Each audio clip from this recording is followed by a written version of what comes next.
cái voice kỹ ok cái voice kỹ chị nào chút nào lệ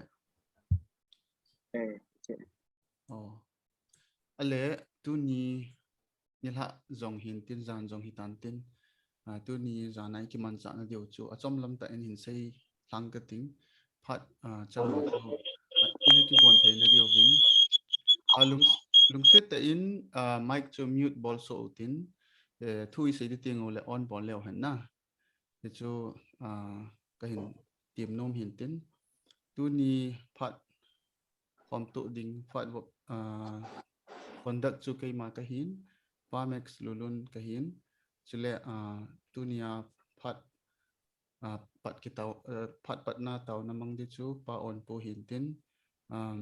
la sading Esther ahong ki manai lo ji chun a cheng na lama chu ka hin koi di hin tin Bible simding nunga chong naw chong hin tin chu zo ting le chun golhang min thang special number kitin akiman le hin sign tin akiman nai lo le anjo le arrange hin bol kirotin chu zo ting le chun tuni pathin thwa ai ho limpi diu doctor pu Satkai chongloin phanan kila pe di hin tin zo ting le chun phat ong KWS Malaysia Singapore langa tuna koi tabang phat mangnom jong le iman theu hin tin zo ting le chun phat khana taw na mangding nu he nei Singapore pan he chu achom lam ta ki kon the na ding in sin mute ana ki bulletin koi apin ham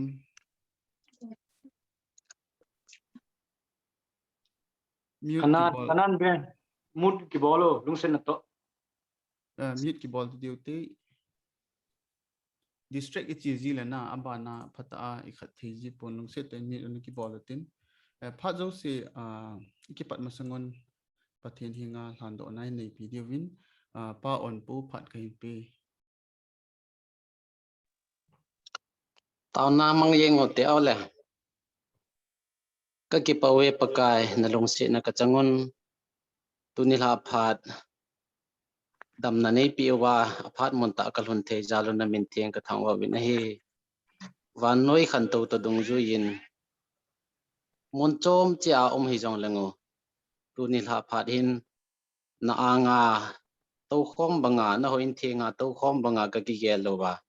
na thu hong ki sei do ding han lang ai lo le phat hom to ding hoi han lang phat mon lo zo si nang man om na mon chia pi a chi program he lo thing ta a che hi na ding in ka phat ho zo si na khuna hin ki thana na pan pi ngai jin izana cho ha chung nong pakai jesu christa mena ka thu mo hi amen amen amen tun abana na lut pe yo tin na abana hi Bible simding nunga naw chong au ma phan kila cậu mẹ tu nil ha cậu này ao nam ki zai nil ha de lan ba word sanga ke hen de lan cho ile Isaiah bong som li la kha chang soma pa na som la kha chang li chu ke hen sin le he Isaiah bong som li la kha chang soma pa som la kha chang ge ti che hi en izi nam itile ke man ka pi jing nai lung thol hi in izi azi chu ke ma na pathin ka hi ke man na ha sa in tin na pan pi ding ka pan pi ding na hi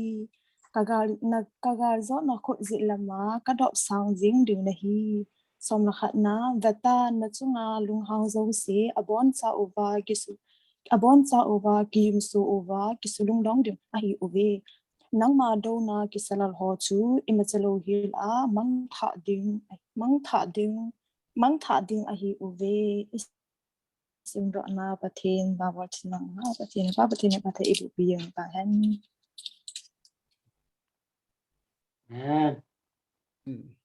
tun abana hi special number golang min thang phat ka hin pi om le lung se te naman phat ni kila han golang min thang phat ka hin pi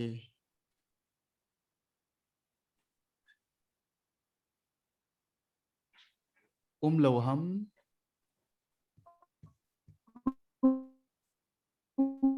Nengneihoi bidira. ai le Esther hong lut tam Esther long hung lut lo lai le kilom pi ini ngai masat le dan hung le kilom na tu ni okay okay chu hi jong le kho de pon na tu ni pathian thua ho ei ho lim pi diu ei hil diu tu nia pathian thua ilam kai diu chu Dr. Pu Satkai hong hin tin ama hi ken jong mun khangdong lam hil hoa le kha hin ji ho hin tin chule every Sunday ho tabang alo le Saturday ni ho ki khop na ho gun chu ta khangdong ho dinga panana la ho hi kana hen chule alo chanin ken jong program ho chu kana pangjing I had watched it. mute ki bolute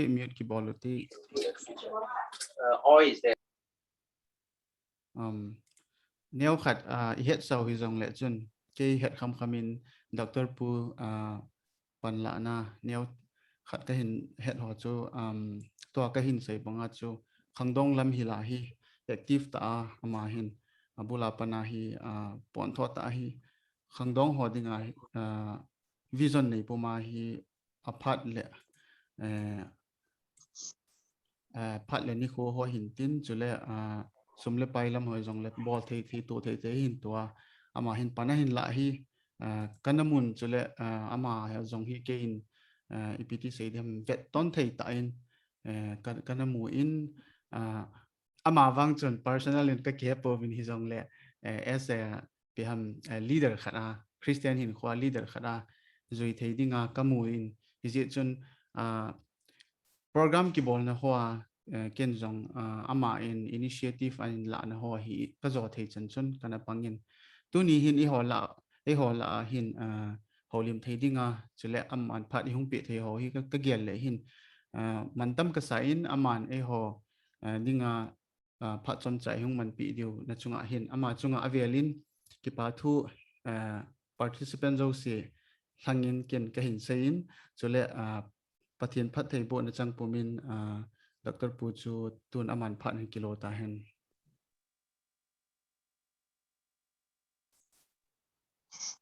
pathian milung sen na kidang ta changun manoi le sit boina le ha sat na om zen dei bangin kimutu khom thei ram na agam le sit khan to nei pathian e ho Josi mansa thei ding nei koi piu na hi le tuni nila jong in AWS Singapore le Malaysia in first join worship service nei form dinga again chu alawa pasal lun ne bin tu se anapan theida me gang hin ti ken jong kagel kho u ta khat hi ji jong chun nge pang theina nge kanati thu pi jong ni le thumin pen chila chu living with purpose ti hi aji ne ya hinding ti ei pawa je chun itabang thu pi ngei ta jong chu sei thei dinga kam chen ka ki pa the je gin chule Singapore le Malaysia ku ki cha te ho jo se na bon cha win ka ngai nau chi bai ka hin bol ma sa nei isei diu thu pi Bible chang kan pe chu na sim diu ham ka ti le achum be khat nai simun hi jong le Bible chang sim dia ka dei chu Jeremiah bung som ni le ku chang som le kana ku na som le thum chule kitep na tha chu Romans bung ge chang som ni le git lai ten ya hi pan sa tu ni ai phat chom chakat smai ki hu dim di wa ka ge la hin ta lung thi mana na ge diu chu EPGI hin diu EPG aje EP uma iti hin diu ai lo le aje ne ya hin ding ti hi living with a purpose I know le living with purpose ti hi sei diu hi je na lung thim ta chi chon ge lo IPGI lấy xe na pieng hiu ai lâu lệ IPI khó na lấy xe na hi pieng hiu IPN lo nào azi I head oi nam I head lâu lệ IT head why IPN lo nào ta chun ki to ai hin the diu ti ana ge run mi hem hit hil sem hi hil sem chu IPGI ki sem na him ti to tieng le chun a sei the we te ka in tulai ai ha man cha pen tao cell phone chu dong leo IPGI na ki sem ha IPA man te ne him ti chu dong leo na sei the we in la sem ho loi chu do tieng le ti ai na man ti we e ti che sei pe ti we chu ta bang a chu mi hem long hi pathi ni na sem a hin ele hin I ta bang a ki sem hi ki sei thei lo ja chu e sem pa pathin chu I do tieng chu le I pidinga e ki sem hab le se na hi I pi kho ten tinga chu pieng hi bam ti pa hi e se pi di chita chun ki to a in thei di ti hi tu ni la a pat chom chakat sunga hi ki ho lim di wa ke ge la hin ma sa pen tai se di chun lo si a je ma pieng che hi de ya pieng hin la de lo wa pieng hi jong ka ti lo chu apin masana kon khat loi hi wa pieng ti chu apin ding de lo anu la pan athi yong le thile ti a gel mai kon khat loi chu jinei na sunga cha ki nei loi le ti nga le la de ta pieng jong mai hoi ta banga pieng hi jong le na su min lo ding chu na pin masanga hi na sempa pathin chu na het so ke hin na pe na hi pathin chun azi ine ya na pin sa hi hi pa hi na su min lo ding ka ti mu ne de ya pen le de lo wa pen ki ti ki len thei po ve hin la ipe no wa ki pa na I thi to ka ge yu hin ko he ho ku na ma hin hi je chun I ti hin ko na manam ti hi khat chang chi khu na hi ki ngama hi ja na su min lo diu chu I pita banga peng hi jong la jun pathin na pin he hen azi ne ya na pin sa hi ti pa hi igel do ting chu le I pin lo na to jun ki to a ke hin the hi ti isu min lo di win ka ti mu bi ne John bung ko chang khana ko na chang thum lai si mai Jisu le sei ji ho loi hi ache le na wa hin mun khana mit cho khat amu mit cho amu wa hi ama sa penta sei ji ho loi chun pakai Jisu cho do ba ho hil hi chi pa hi ama chon se ji ham ai lo la nu la pa chon se ji a mit cho a pieng ham ti cho na dong on phatain ngai leo chu sei ji ho loi hin mit so khat amu wa hi vet dan ni chi I ta bang vet dan ham ti chu ve leo chu amu mu wa hi ama sa penta amu do chu amit chot aboi na pa cha mu do hi ja chu IPJ penta amit cho ham anu apa mit mo ham ai do le ama chon se ji ham ti chu thu do ai pa in sei jui ho mit na chu mit cho pa boi na pa chu amu do masat pen ta wa ki mu do the ne in la pakai ji su na vet na chi te mu am pakai ji su chu na boi na mu kun apin lo na ji pa cha mu ne apin lo na ji chu IPA he tiam ji sun ama chon se ji jong hai pon anu la pa chon set wang jong hai poi pathian thil bol na to ho ai lo la pathian lo pi ki pon do na ding a mit chwa pe nga he ti cho yel to chat leo sei jo hon aji cho hol do ko bi na mo na hol do chu abui na pa zo cho hol do ai amu masat pen tau cha bui nei ai wang pa kai yi sun abui na sa nga chu amu zo chu apin lo na je chu pathian lo pi ki phun do na dinga amit chwa pi nga hi tia jam pe na se tu ni kho long hi khat chang che chu ki dong lew I pi dinga pi ka hi na ti te ngole na ki vet tu che te ngole chun yen thei ta in ka hingin tun jong Singapore la ka min tun jong Malaysia ka min ha sat na chi tapang ka to in ha sat na ngen boy na ngen dam mo ve se na ngen boy na ngen ka hin ko me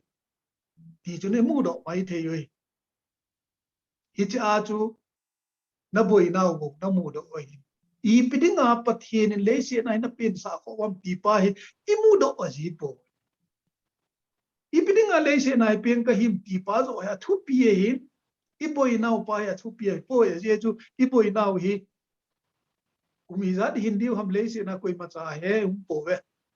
sam se na se na chu kum som se ki som ge som gup som se ki ai lo le a hing sot pen jong kum som ko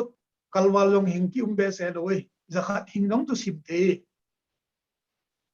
hi chi ta bang hin dan chop cha I nei sung bai problem chu hi chan ge bo chu problem hi ngai hin la problem kalwala hin lo na aji pa chu tun so na dingai hi ja chu ikivet tieng u chu le se na hi bola hing ka hi ti pa zo hi imu do theilo wai hi le I boi nau sa nga chu I hin lo sa nga chu I boi nau pa zo hi hin ko to la pan kha teng le chu biwang se chung nong hi diu ti chu su mil lo te ka te mo ne pakai ji su chu na dok teng le ai lo la pathen chu na dok teng le I priya nei sim ham le se na hi pi bola hing ka hi ti chu na do teng le in zo la Jeremiah bung som ni le ko sang som la khana ko na som la thum lai chu sima hi le keiman nang dinga thil gun ka nei ka henai na phat to na ding chule konunga kinep na nei the na dinga kasim na hi tia sei pa ku pathin in ei gel do sa diwi I pijai ki sim ham ti pa hi masai phat chai het theilo wai le se na hi hin lom theilo hi ti pa hi atha be ai gel do di gin ka ti mu ne ani chanai se di wa kan ta lam chu I pi ja le se na hi pi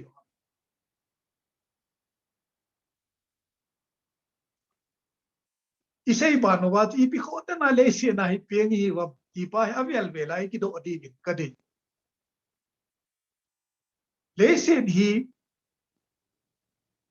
le se na hi min na hin het jing na dinga na hin ham ai lo le tun sot wan ga ma dinga ki go na na ne ham ti pa te ni hi ki dong le hin dan pa hin le se na hi hin lo pa hi aji uma hin ka hi ti hin gel do te ngul tun sot thili kho sa di we tun sot thili kho sa te ngul le tu la ya hauding waiding ai lo le thil dang tam pi thu pi hung hi lo we chu sa nga thu pi zo chu tun so na so cha na ka nei ding hinam ti zo he thu pi zo mi hem khanin manoi le se da pum pin ne han lang a hin na chan tal iza pang de ham ya gospel a ki ji chu athagau hin ko ha chan kha ai le tun so na thiringa hi ja chu hin lom loi ne lenga sum le pai van noi pum pin nei pa dinga ong cha hin lom lo wai le hauding mai ho dinga chu a hin lom lo ti nai ye hi ja chu hi chi tun so hin ding dan pa hi hin gel do tu chet te te ngo chu le te se na hi min ei gel do a mi min thang hi a mi ho hi ding sang a kho sa ding chu hi chi le se ni tun sot mun khana dinga ki gut na hi tia iki go tup chet zo di wi ong ki langa hi ti chu ki mo do the ne I bi khota je le se na hi peng na hi na het ting tun so na din go thei ta na te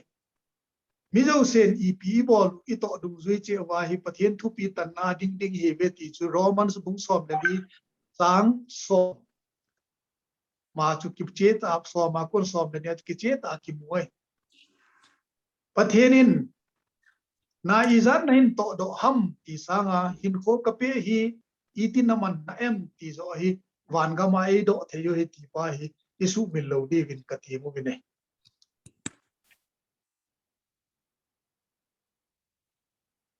hi je chun EPG penta le se na hi pieng ka hi ti pa hi khat chang che ki dong jing tin i het chit vel tieng ngo chule hin kho cha cha ki panai in kho ki ti pa hi cha chung ki pan the be ma hi je chu na thum chan nai se diu i pen lo na wa ji len pen hi ei sem pa lung dei bo la hin kho man ti ge hi ye jingka devotion hi ning kum mei tarik som le ko apan a chu thu chan ge hi tam lo wa ka ji Malaysia le Singapore lang ho jong phute hong zau ji chun kum khat wal se hi I mut ki su lo wa hin ko mang kai a je chu no ho pung ko chu ke ho dinga na het sau hin pung gup le ke ya tu jingka pung ngai thot na le no ho dinga pung sagi le ke hi ja chu na tho wa na sim the na di wa chu pung ni pung thum ki ka la pung li ki ka la hu ka thot ji le ka I mut chawai del ta bang khat hi mi phe na za un phe kan na lep ji win ai the le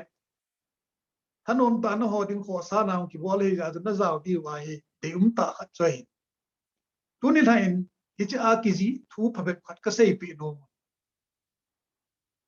jisu ta san Christian hin kho ki pat na hi ti hi March tarik som lagu kum sang ni la som ni la khat chun kan ji hi cha ka ji ina a thu chan chu hal chakat ka ga sei pi no mun kum zabi som le ge lai hin England ga ma Roland Hill kiti pa hin ama nei lagu Mangchan Surrey Chapel ana semin kum sang le za sagi som sagi le thuma pat chun ain kho kum som nga chung se chu pathen thu se na pangin ate anung kum som get le ko hi ge yong hin hilai mun chun pathen thu se pangjing in mi hon asei do sang a ma dinai thadok piu hin ko khat chu a hi ti cho ki mu dok the nei hi chi Christmas ki ni kho khat hin pathen thu na se ka se hir Christmas e do kum tha ni kho khat Exodus bung som den ya pan sai Israel te kum tha ki pat dan hin ko thu sim pan sein kelgoi kalchu kur satha ki tha a chu Hebrew te calendar kum sim ki pan a hi banga pathen kel ngoi no Jesu Christa to hin khom na a bo hi Christian hin ko ki pan hi ti chu phat tai na na sein ama kam cheng chu ga ngai lew so pite phan hi a chi gang le in igel lo ka un kum tha ki pan tai hin la koi jin kum lu di mu diu koi ma sei the yum po ve ka khol jin kum kho hi abe ko na tai hi chi kuma chu April som la nia thie hin la so pite pathian to hin khom ka sevin I hing po I hing pan po ve ke man te se chat mo khat kamun kagin cha dolin kum som si kum som get vel mi hin te kumi zan nahi tam tin ka dong nahi le ei ve chang melin o kithing sep sup men amin li hong lom do in chapa kumni kai tai kumni ma sang chan chun athi sa hin ko khat kana mange Jesu Christa to ka hin khom ma sang sen hin kho hi ipia hi kana he poi ati ngai to leo chu hin kho hi Jesu pan lo na chu kum som sagi kum som ge mi pa chun kum ni bo ka hin la je ya se hi aji umai kum ni bo hi ai poi hin la hi chi ma sang hin kho cha pan na be hin kho kana mangin man thei lo hin kho kana man je chun Jesu ka ta san nei kum ni bo na lain hi chi bo cha hi hin kho ki ti hi ya na se je chun so pite ho ama na sei na chu Hebrew te dinga kel ngoi satha Jesu Christa cha hung pan na a chu kum ki sim bangin Christian ho dinga Jesu Christa I ta san na wa hi hin kho ki pan hi bo ve atie tu zan phanin ahung kai khom ho zo sin na hin kho ki pan tam ti ka do no I pi je a hing hi wam ti hi het thei na di wa hin ko ki pat na ki ti hi pakai Jesu Krista ita sanna wa hi ki panai chu ti hi le Jesu Krista hin hu in pulen na leng pa di ta na ke san ta Jesu chu hung ding hitale tu zan hin ka so chamong mong ding ka hinai ti chu na het chi na izam tia a het chin lo yum kha wa he tu zan na ya tha be ki gel wa Jesu Krista ita san de bin ka ti mu ne ama chun revelation a hu kot ki win koi ham khat ni hung hon pi ai la sum ka sum tha a an ka ne khom pi de hi ti Jesu in father sen ilung thim kot a ki jing jeng ne a je chu amma ki ai ita san to ko wa hin ko ki pan lo hi a hi le amma zau lo na hin ko nei pa ha pan na be hin ko ki pan lo la hi bu be ti chu gel do ti hin ko ki pat na dinga chu I pi ja hing hi bam ti don but the na dinga chu Jesu Krista hi ki san te mu chu le hi cha chu hin ko ki pan na a sem pa chu hi tia hing ding na hi chi hin bol ding hi ti pa chu a vai ho ma panga e hil the di hi chi chu hin lo na a ji thu pi pen ta hi ai hi je chun I pi di ai hin ham hin lo na a ji I pi ham ti hi tôn so na dinga ki go na hi ti in so kan satan chutia chu tôn so na dinga ki go na hi ai le tôn so na dinga I chan na ki go do ta em tu za nin ki ngai to so pe le han ka de ne I za na ki go do ta ga sei the ding chun tôn so na dinga go I za na ki khol do ta Matthew bung som le bung gup sang som le ko le som nia chu Nhét lệ tu e na su xét thầy na lấy xe na go có liu nhét lệ tu e na su xét thầy đâu na và na go ki khol zo na tie và na go ki zat de ki khol ta ama sa pen ta ai hi Jesus Christai ta san te ngol chu I be ke kaw na yung ki hom pan ta ba ge cha chu nangin na to do ho zo se chu deposit ki bol ta ba hin ban ga ma an de he cho ho zo se wan ki na chu midangin nang mina ato do ka ki nei ga sei thei dinga chu devotion ka ji na phat chom pi wa midang na thot son wa midang hon an phat chom pi kit na lai wa le tu lai network system ta banga chu ke na to pa chu khan ina phat chom pi khan long aba na generation na phat chom pi ki na ai le chun ke account na long chu deposit hong ki bol tha na lai hi ti pa hi I deposit wan ga mai go chu I ti ki kholwam pi hi dunia ve lai ki gel do ki divin ka ti mi ne I zat na san de anom ta dem wan ga mai I pui pa tel thu sim khat ka sei pe no mon I pui pa tel chun sa ai abol hi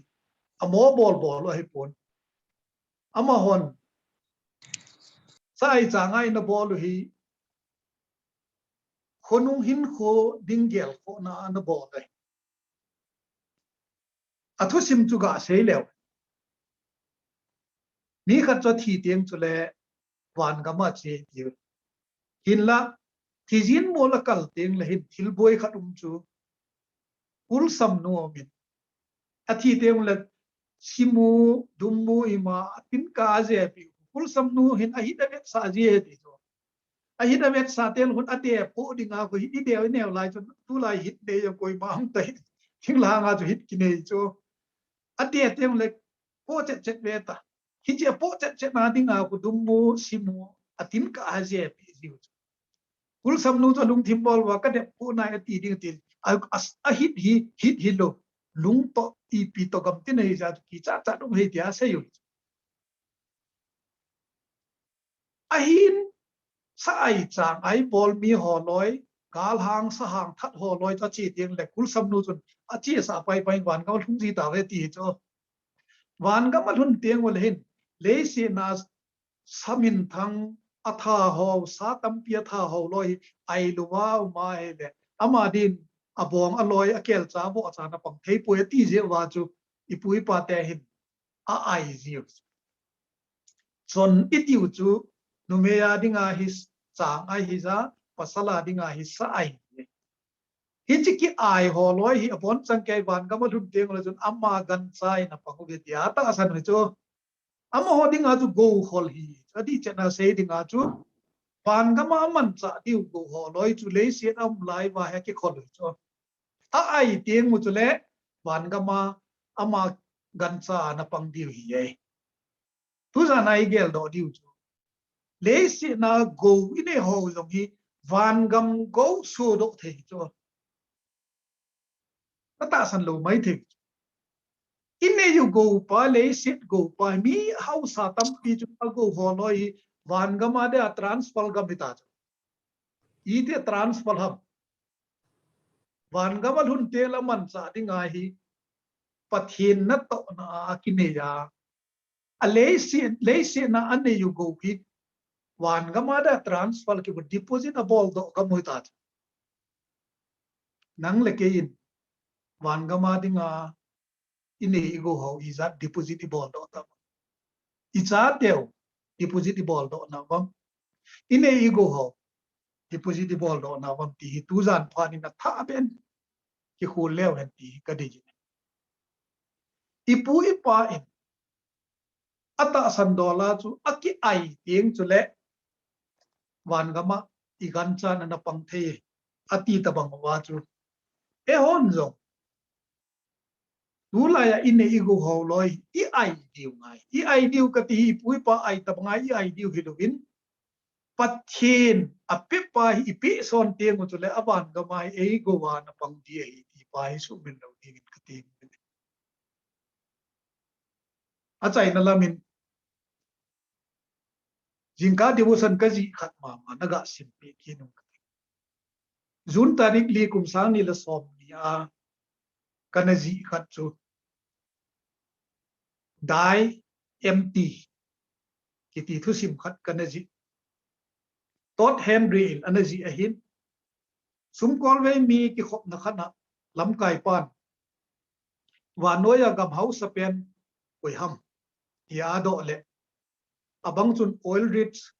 gulf states diamond mine ai lo le diamond mine in Africa hi holoi gam house sa het hob loi hi ase yune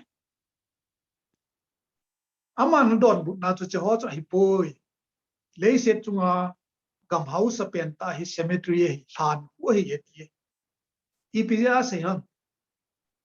mi ching mi them tam ta pathen talen tam pi pi ho loi mi tam pi ho loi hin na tong man lo hela to a het ho bol do man talowa han khu azu tu hi aki vui den phat chun alan khu hi pa noi le se na mi ho sa pen ta ta ti to do man lo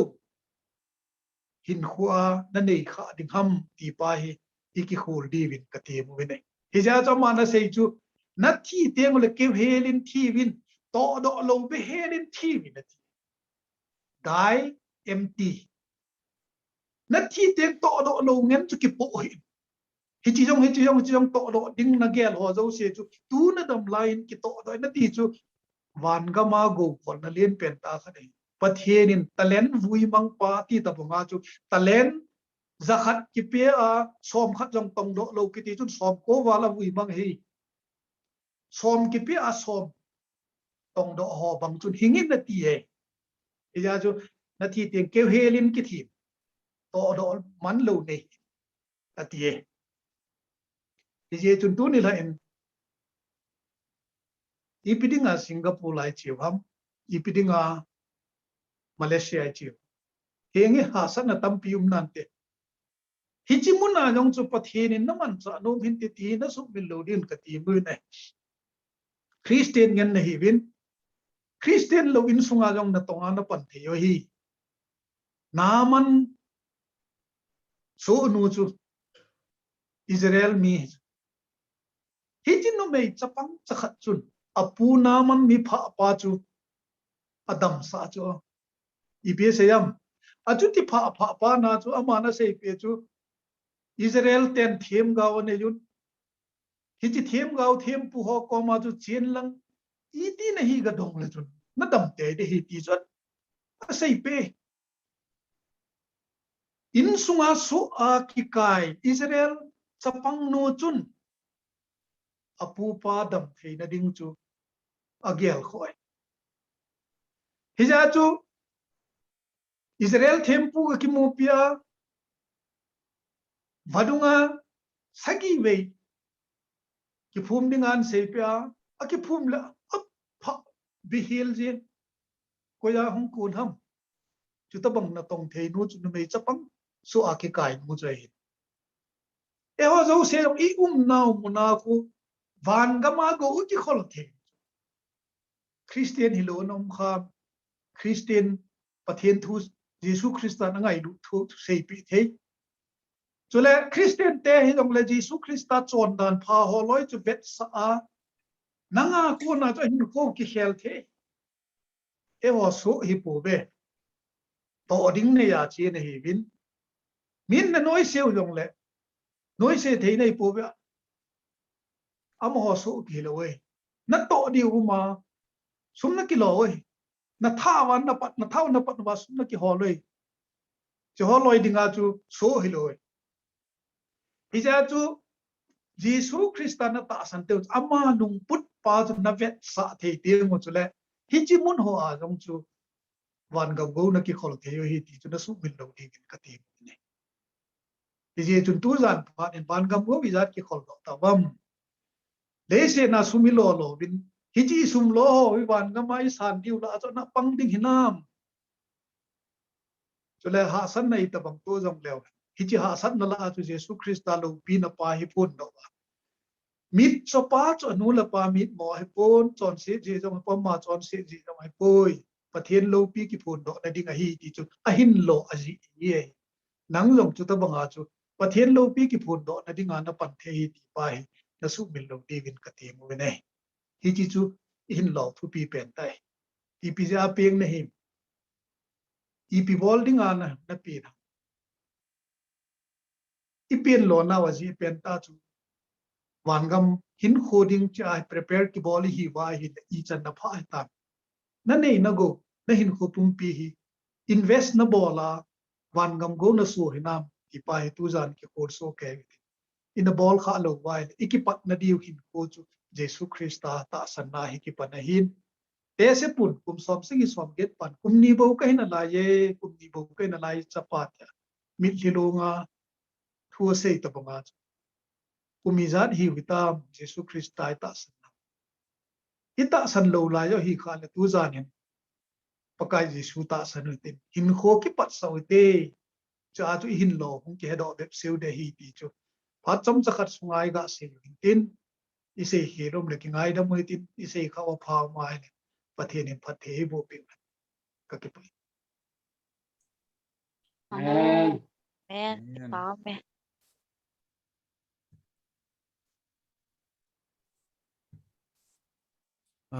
Ngay nomum ta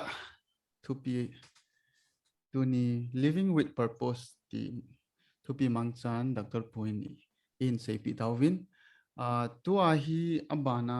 ana chiu hitin Lisa chu ka hin vet le nunga Esther chu ahong lutan tiếng lệ golang min thang hi lo ham wang chu ka hepon a le hin sei jing in lang na tun a chai na lam jong i hong hitan nunga Esther hin special number khat hin sa pi win tin hi chi masanga chon nunga Esther jong hi a hello jong i mai theo hin tin introduction ta bang khat hin bowling ka ting ama hi ei hola adinga upcoming artist pathin wa choina wa choila sa na lama hi ama jong hin aphat le atalen ho mangcha hin hi ji chun ama jong pathin pathei bo chang pumin wa choila sadingin phat ka hin pi le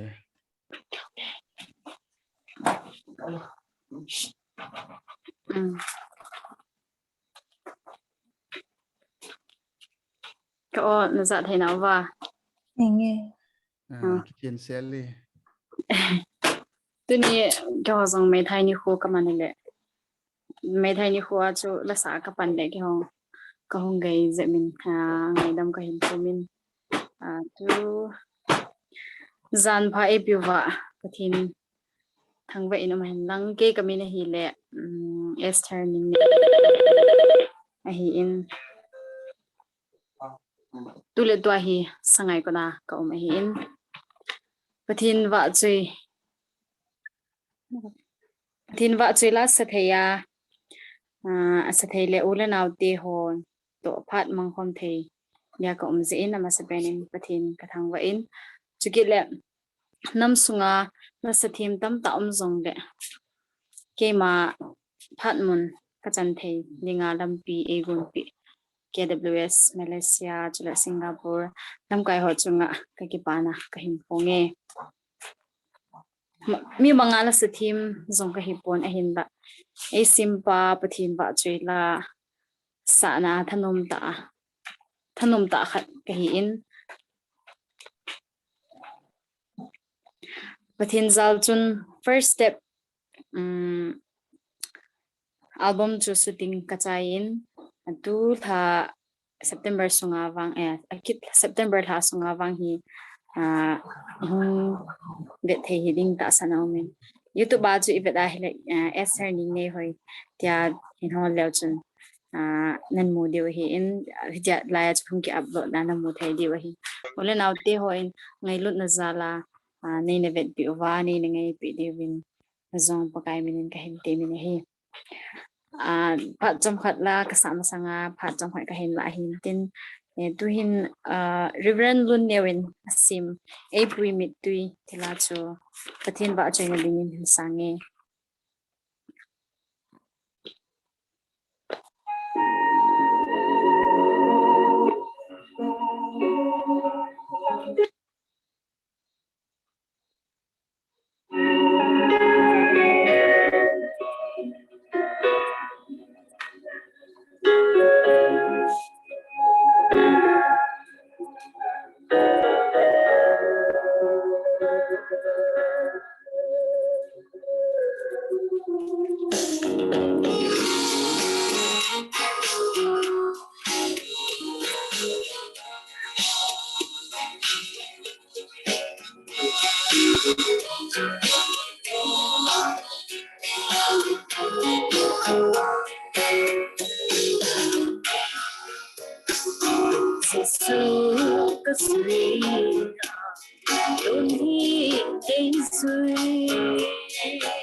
ngày đâm bên thả say nghe con chỉ cái số nào dễ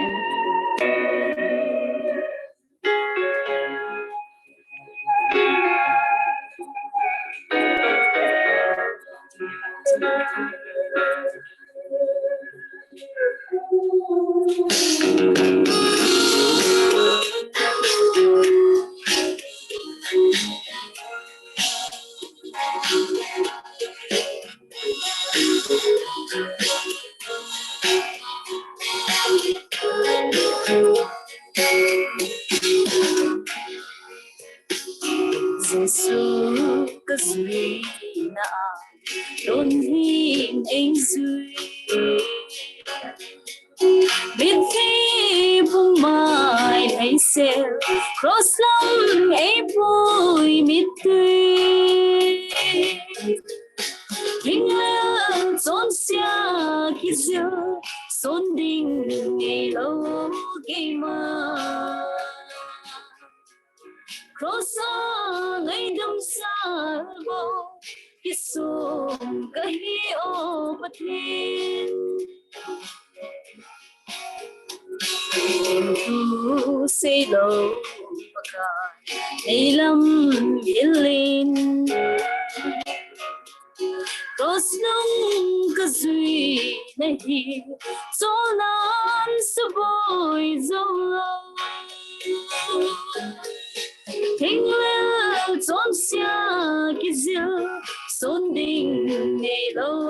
ki ma Cross ang ay dam salvo Kisong kahi o bathin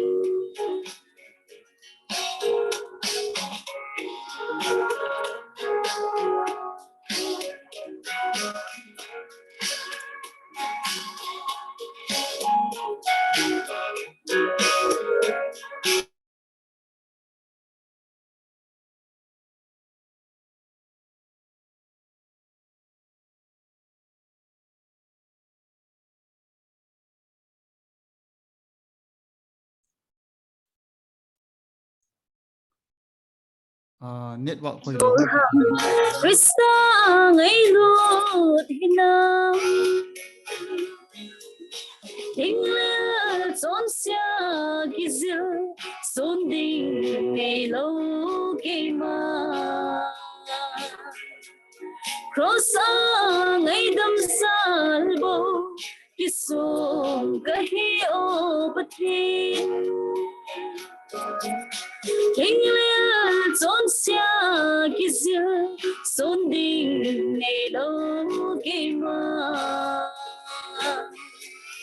Cross ang ay dam salvo Kisong kahi o bathin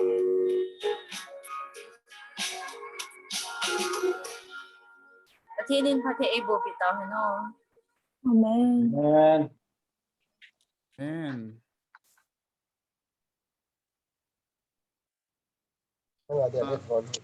Pame golang min thang chu huma mo hung lut am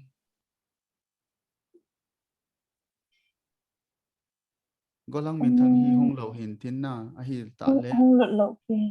kho de poi pathin wa choi la ngai ta hin sa piu nunga Esther chunga ki pa thui se yon chule abana hi a chaina rong hung hi tan tin phat ong koi tabang phat mang nom hon chom cha cha tau na ngai chat hin tin a lo le ki pa thu sei na hin tin a lo le ipi ham personal a isei no mo khat le nium jong le phat chom chain honging ka ting chu chu hong ki chai le phat khum khana tau na nu he nei in la pi dio he phat ong ka hin hongi le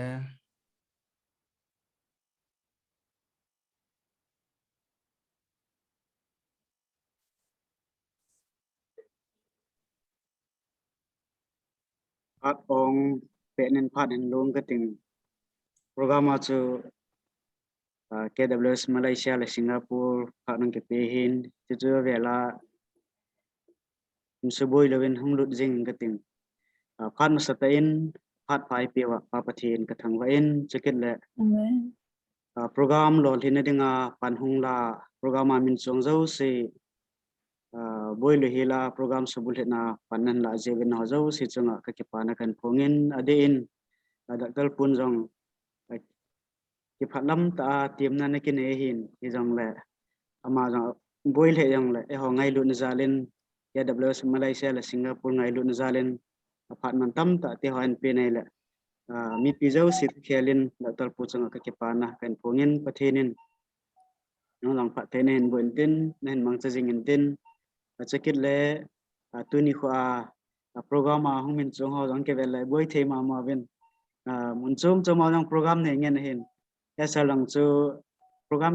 ki panding ta hong lut thelo lai khat ve ka phone la naw nan la ki nen program ki chai la phone ki bol hanan ki ho se hen ka ti che ma hin awang phai ma jang buling se la program lo len dinga panen la zen hama changa jang ka ki pana kan phongin bible sima hin chele phat wa bho hin chele tuni kha taw namang program min chong zo sen jang melom ta phat mon nan lo jevin no zo si chong ka ke pana kan phongin so piu min thang hi neu khat cái hôm mạnh na là sắm dẹp mình mà hi hong lụt đọt thấy pun akit lam lệ và thì nên phát phai na piwa hay lệ akit lam mà nên cái khẹt tao hết tên cái này khoin ulenau sopi gola pai te jo se chele muna phát hong mang jo si program ki gong jong lệ mi pm lo wa lệ lo ding de lo ding hin chele muna program lo hen sa denga mi pi jo se no panong la jewin no jo si changa jong ke pa thu kan pong kinin và thì nên đâm này nó biểuว่าphát cái lâm hi in gon khom ki deu ham pt ding ham pi lam kai hong ki zamat ki nen ten program gon khom thei ding hong ki na jong le phát cái lama jang panena la khom digen tem na ke nei ki nen chele hi tabang pathi nen phát phai pi na ban wa phát man khom dewa request ke bol te ho halna hen pe pi wa KWS Singapore lam kai ho adea nu he nei chunga jong ka pa na kan phongin pathinin na bon che wa phathe man hen bo che venten chong le tu ni khwa ingai thau pathin thu he ho zo se ding a jong ta sa la thaga wa bul pu dat na ta sa la thaga wa ke sa do na hin che dingin pathin ni bon sa ven phathe bu ta han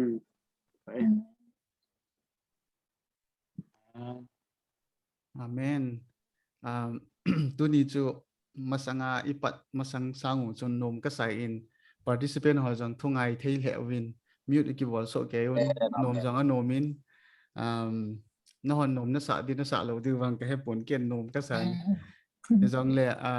conductor ka hi na a ti ham mi hem hin zal chun a ki thim pon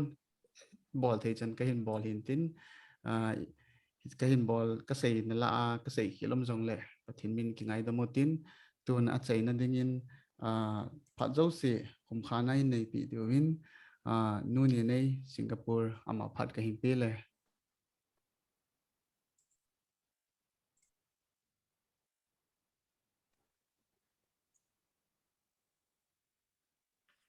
Bonun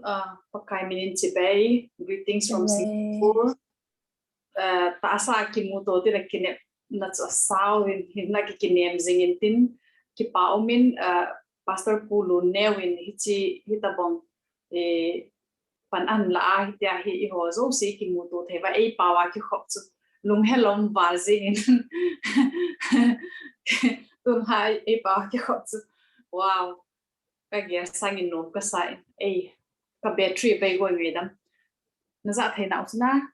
nghe ở lẽ tao nằm một cái on và cái bảo vệ nó đinh ngã thắt sầm lên hình lăng tại hiện giờ nó chát thế họ nang mà mình ra cái lối không thấy à muốn tin gần tin na có ông na và dòng này pi và đâm lấy bị na này coi sự hàng gian mình thêm thằng vợ hi tuân hạ cô cái ngày bằng ngôn cái hình khô hi nang in mo se a hipo in azi na ya nang ma min lo pi dom sang dinga nei de now a thabi a lam kai puwa ko na ka zau hi lo pi in ka zau me a ki chai hi lovin ka hin ko ani tina ka zui zingwa nang lung dei banga hin ko ka manwa ko namun che wa hin nang lo pi na ka phun do ding nei pi win lang siwa hong kai khom zo si so pi ul na ti ho zo si ko che wa nei piun ka to ka tham nau iza kaya phat thei nei bu un lang ka lung sungo nang ma to ki hong pom jing ka hiwa akiting le zon sa nga wi zo la phazo anang ma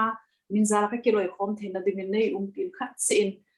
ragau thing nei point in hat sunung pa kai su kristam ta thume amen amen amen amen Amen. Amen. Amen. namaste bye bye nang bye tha Bye. bye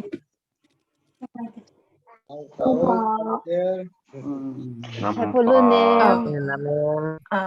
cái lift thành được tuổi